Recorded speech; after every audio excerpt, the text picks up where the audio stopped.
to another episode of Canva Concepts with Jennifer S. Tonight, I am going to teach you creating shadows with your text and objects in Canva.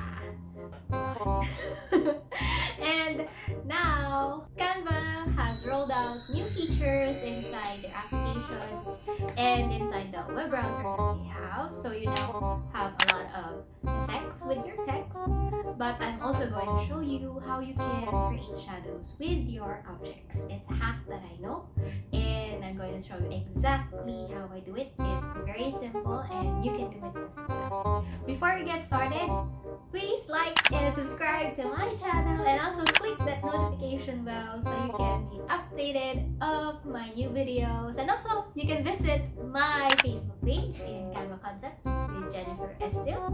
And I'm also going to invite you to my 3-hour workshop where I can teach you simple hacks and how to create your design templates in Canva, which you can use for your business, your page, and even use it, sell it as a service for your clients. And all of the details will be here, and also I'm going to put all of the link in the captions. It's for a minimum investment of 500 pesos, and sulit na sulit na yun for you. And with that, let's get started!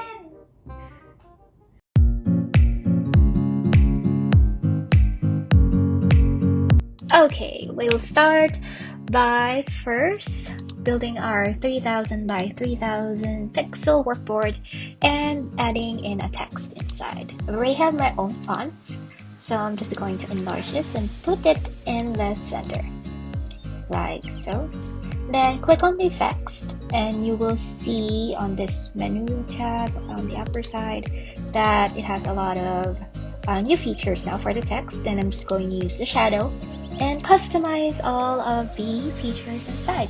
Mainly I use blur and customize and adjust the transparency of the shadows. You can also change the color, but I'm going to use black color for this. Okay, so adjusting everything.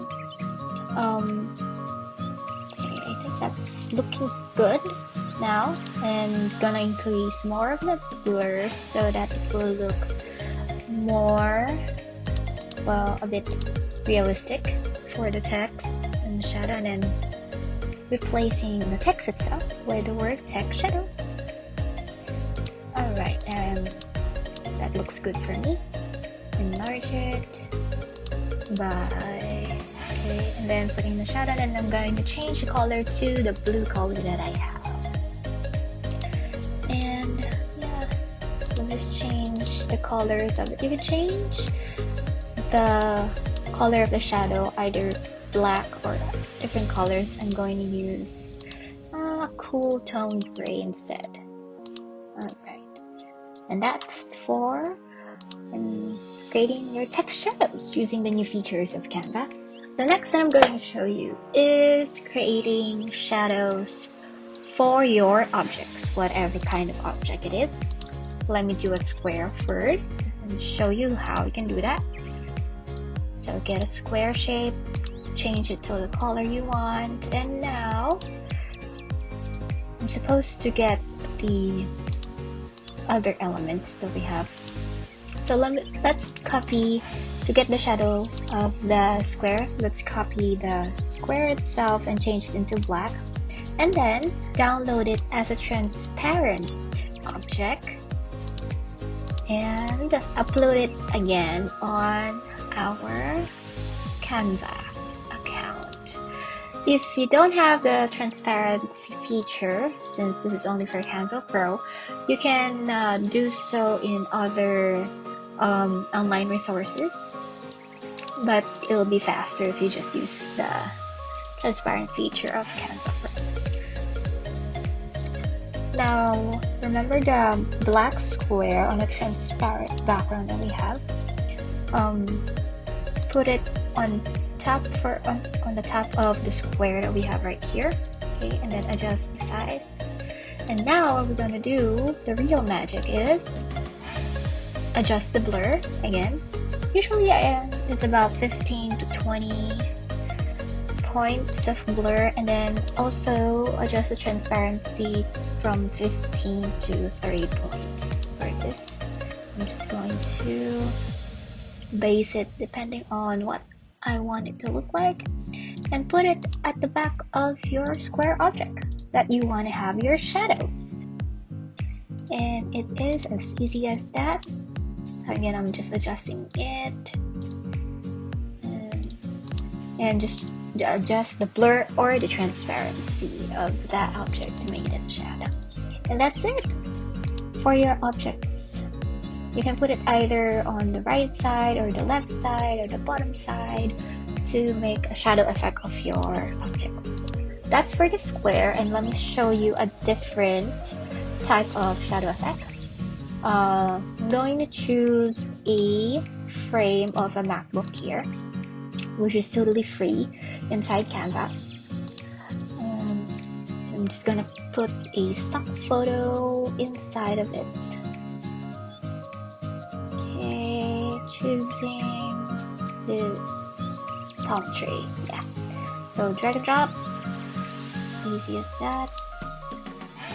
Alright, and then let me change the colors of the MacBook itself. So this is a frame that you can customize for free.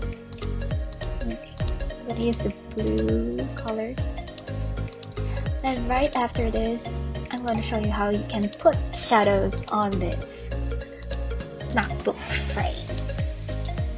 It's similar to the one we did with the square, just a bit different on how we do it. So let's copy, or also first let's lock the MacBook so that the photo inside it won't be changed. And as you can see, I've just put the transparent body of the MacBook. Here's how I did it. I created another MacBook frame and then put every color, customize every color of this MacBook to black, or any color that you like, as long as it's one similar color, one same color. And again, download it with a transparent background, and then re-upload it into your Canva account so you can use it for your shadow. Once you've done that, do the similar step. Put it in your workboard, adjust the blur and the transparency, and then put it at the back of your main element. Alright, as you can see, you've got the shadows now. Okay, and adjusting again the blur. Right. See? Now that's good. And that's for the second part. Another object that I'm going to show you is creating shadows to make it look like it's floating. And let's use a circle one now. Okay. Circle. I'm gonna use a gradient circle.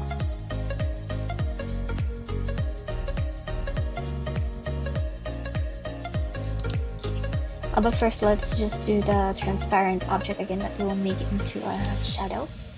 What I did here is use a circle, adjusted the size and the proportion of it to make it look like an oblong, put it in the center, and then change its color to black, and repeat the same process. Download it as a transparent background, and then re-upload it to your Canva account. Alright, I'm just gonna create another workboard here afterwards. Upload, add a page, gradient circle, yeah, changing the colors. For the magic part, putting in the oblong object. Okay, cropping it to the right size that I want it to. Okay, and then this will depend mainly on the size of your main object, because I'm just going to resize it to a smaller version. Place it at the bottom or underneath your main object here to make it look like it's floating. Again, adjust the transparency and the blur, and look at that, it looks like it's floating now. Okay. Adjusting it even further and putting it center aligned underneath the object. Alright, there you have it. 4 types of creating shadows, 1 for your text, and 3 types on creating shadows for your objects. I do hope this helped you a lot and that you will use this for your designs. And thanks so much for watching. See you in the next episode.